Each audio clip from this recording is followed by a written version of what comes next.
അസ്സലാമു അലൈക്കും. ഇന്ന് നമ്മൾ നോക്കാൻ പോകുന്നത് ക്ലാസ് 7 താരിഖുൽ ഇസ്ലാം മോഡൽ എക്സാം ക്വസ്റ്റ്യൻ പേപ്പർ ആണ്. ഈ ക്വസ്റ്റ്യൻ പേപ്പറിലെ ഒന്നാമത്തെ പ്രവർത്തനം നോക്കൂ. കോളത്തിൽ ടിക്ക് മാർക്ക് അടയാളപ്പെടുത്തുക. 1. ഏകദേശം 50 ലക്ഷത്തോളം മുസ്ലിങ്ങളുള്ള സംസ്ഥാനം. ശരിയുത്തരം തമിഴ്നാട്. 2. ഇന്ത്യ സ്വാതന്ത്ര്യം നേടിയ വർഷം. ശരിയുത്തരം 1947. 3. ഉസ്മാനിയ ഖിലാഫത്തിലെ സുൽത്താൻമാർ. ശരിയുത്തരം 37. 4. ആദ്യത്തെ അബ്ബാസി ഖലീഫ. ശരിയുത്തരം അബുൽ അബ്ബാസി സഫാഹ്. 5. ഉമവികൾ ഇസ്ലാമിക രാഷ്ട്രത്തിന്റെ സാരഥ്യം വഹിച്ചു.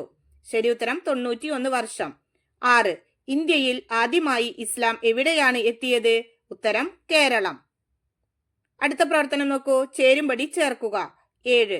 മുസ്ലിങ്ങൾ വലിയ പീഡനങ്ങൾ അനുഭവിക്കുന്ന ഒരു രാജ്യം. അതിന് ശരിയായത് സി, ഫലസ്തീൻ.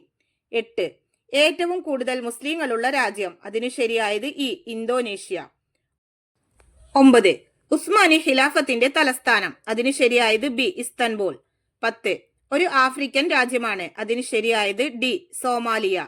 11. മുസ്ലിം ഭൂരിപക്ഷ യൂറോപ്യൻ രാജ്യം. അതിന് ശരിയായത് എ, തുർക്കി.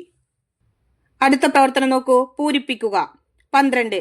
ഉമവിയ്യ ഖിലാഫത്തിൽ ശക്തനായ ഭരണാധികാരി ഡേഷ് എന്നിവരാണ്. അവിടെ പൂരിപ്പിക്കേണ്ടത് അബ്ദുൽ മലിക് ബിൻ മർവാൻ. 13. തുർക്കി കേന്ദ്രമായി ഡേഷ് ഖിലാഫത്ത് ഉയർന്നു വന്നു. അവിടെ പൂരിപ്പിക്കേണ്ടത് ഉസ്മാനിയ. 14. കേരളത്തിൽ ഡേഷിൽ വഹാബിസം പ്രത്യക്ഷപ്പെട്ടു. അവിടെ പൂരിപ്പിക്കേണ്ടത് 1921. 15. ഹിജറ 41 വർഷം ഡേഷ് എന്ന പേരിൽ അറിയപ്പെടുന്നു. അവിടെ പൂരിപ്പിക്കേണ്ടത് ആമുൽ ജമാ. 16. ഇന്ത്യയിൽ മുസ്ലിം ഭരണം ഡേഷ് വർഷം നീണ്ടുനിന്നു. അവിടെ പൂരിപ്പിക്കേണ്ടത് 856 വർഷം. 17. ലോകത്ത് ഡേഷ് അറബി രാഷ്ട്രങ്ങളുണ്ട്. അവിടെ പൂരിപ്പിക്കേണ്ടത് 22. ഈ ക്വസ്റ്റ്യൻ പേപ്പറിന്റെ മുഴുവൻ പ്രവർത്തനങ്ങളും നമ്മുടെ വീഡിയോയിൽ ലഭിക്കുന്നതാണ് ഇൻഷാ അല്ലാഹ്.